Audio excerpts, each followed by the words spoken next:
Olá e sejam muito bem-vindos. Hoje vamos falar de um tema que à primeira vista pode parecer estranho. Vamos explorar uma ligação que muitas vezes passa despercebida, a que existe entre o peso de uma criança e o seu desempenho na escola. Parece que são dois assuntos completamente diferentes, não é? Mas, como vamos ver, a ciência mostra-nos que estão, na verdade, muito ligados. E esta é a grande questão que nos traz aqui. Será que isto é mesmo verdade? Que o peso de uma criança pode ter um impacto direto nas suas notas? A resposta curta é sim. E as evidências são cada vez mais fortes. O nosso objetivo hoje não é só confirmar isto, mas é percebermos juntos como é que isto acontece e, claro, o que é que podemos fazer para ajudar. Para isso, organizamos a nossa conversa em 5 partes. Primeiro, vamos identificar o problema, este risco invisível para a aprendizagem. Depois, vamos ver de que forma é que o cérebro é afetado. A seguir, mergulhamos um bocadinho mais fundo na biologia, para perceber a mecânica por trás de tudo. E no final, a parte mais importante, as soluções. Vamos falar de coisas práticas para as famílias e de uma ferramenta muito interessante para restabelecer o equilíbrio do corpo. Vamos então começar pelo primeiro ponto.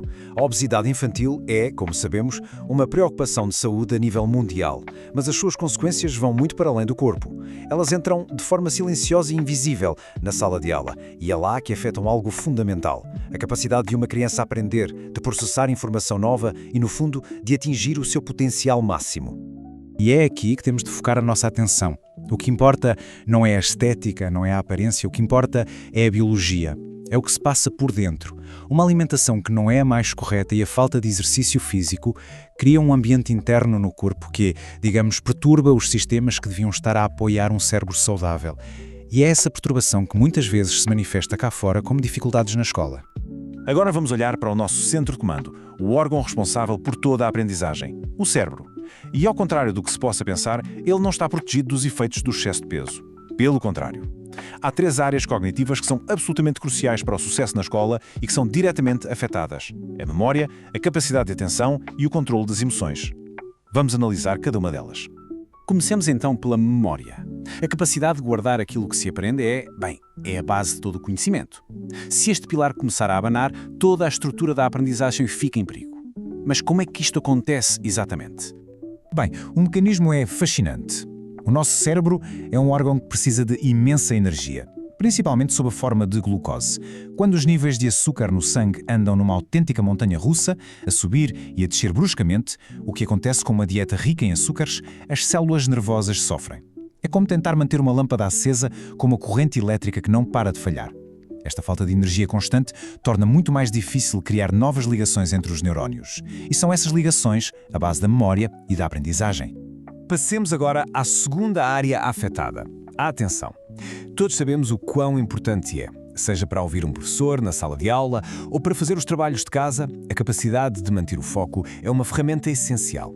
Quando essa ferramenta começa a falhar, todo o processo de aprender fica mais difícil. E a ligação aqui é surpreendentemente direta. Pensem no córtex pré-frontal como o diretor executivo do nosso cérebro. É ele que planeia, que toma decisões e que nos mantém focados numa tarefa.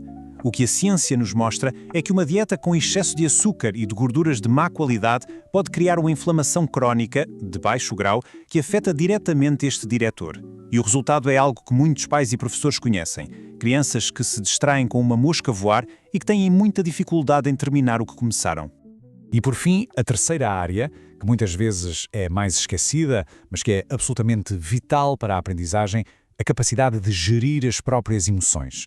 Aprender não é um ato puramente racional, acontece sempre num contexto emocional. E se esse contexto for instável, a aprendizagem sofre. O que acontece aqui é o nível hormonal. O excesso de peso está muitas vezes associado a níveis mais altos de cortisol, a famosa hormona do stress.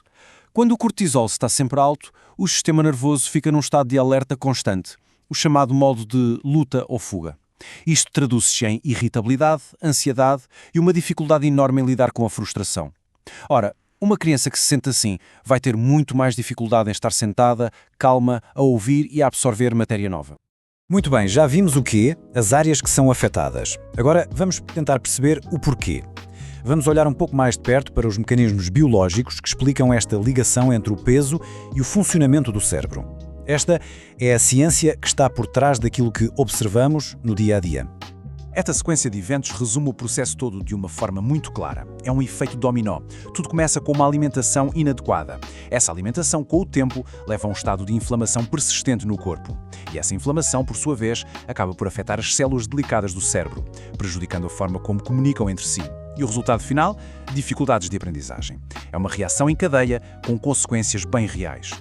E aqui temos de falar de um conceito fundamental, a resistência à insulina. Vamos simplificar. Pensem na insulina como a chave que abre a porta das nossas células para deixar entrar a glucose, que é o combustível.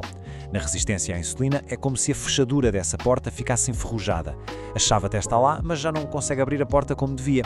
O resultado? O cérebro, que precisa desesperadamente desse combustível para funcionar, fica literalmente a passar fome de energia, mesmo que haja muito açúcar a circular no sangue.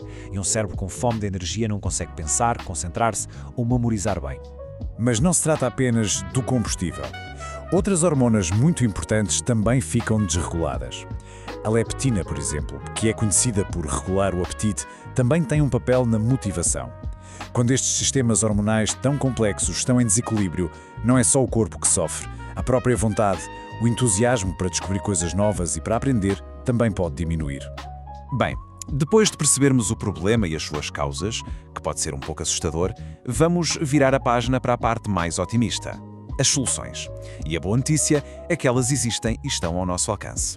Vamos falar de passos concretos, práticos, que as famílias podem dar. E não pensem em revoluções, pensem em pequenos ajustes, feitos de forma consistente, que podem fazer uma diferença gigante. Este quadro resume de forma muito clara os 3 pilares em que nos podemos focar: a nutrição, a atividade física e o sono.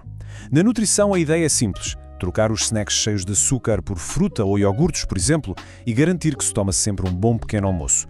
Isso ajuda a estabilizar o açúcar no sangue logo de manhã. Na atividade, não é preciso ser um atleta. 20 a 30 minutos de uma caminhada, uma brincadeira no parque, qualquer coisa que ponha o corpo a mexer já melhora a imensa circulação e oxigenação do cérebro.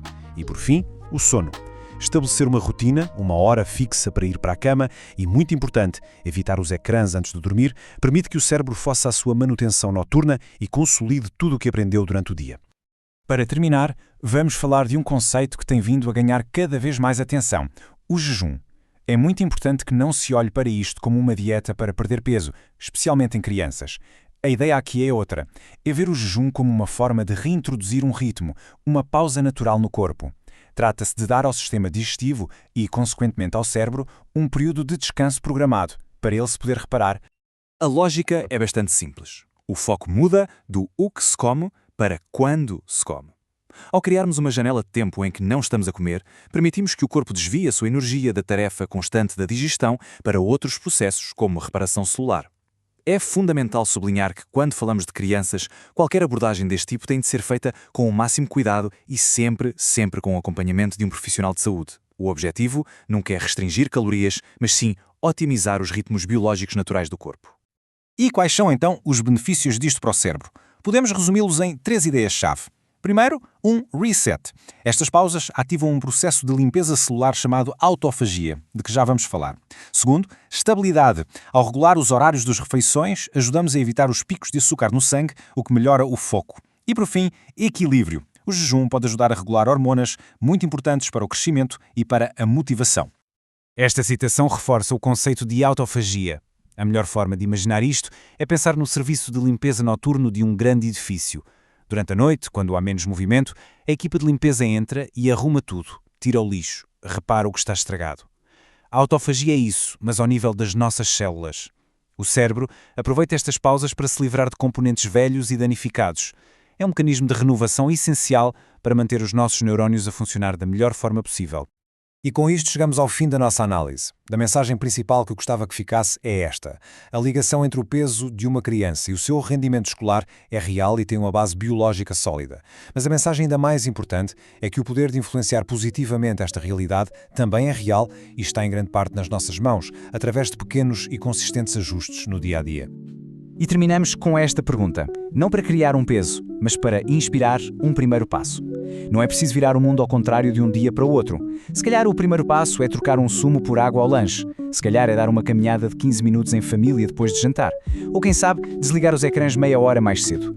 Cada pequena mudança é um passo na direção certa. É um investimento direto na saúde e no incrível potencial de uma criança. A questão é só esta: qual vai ser o primeiro passo?